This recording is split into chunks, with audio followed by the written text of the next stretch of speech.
Hello everyone, this is Sam from DATEC Studios.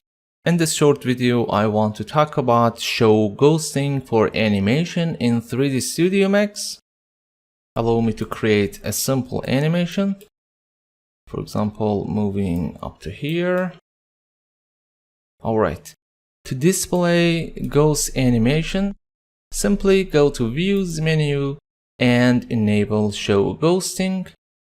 Or press X from your keyboard to bring global search and search for ghost, show ghosting. Now we can see the ghosting, but it is after.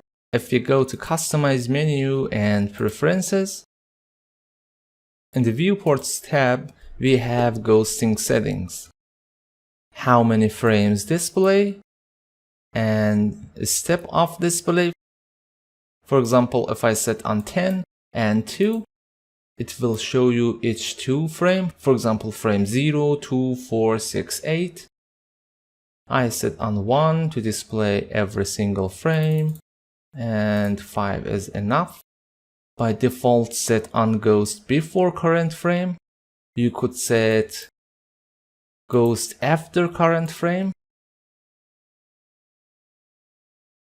And again, customize preferences, viewport, or you could set ghost before and after. Okay.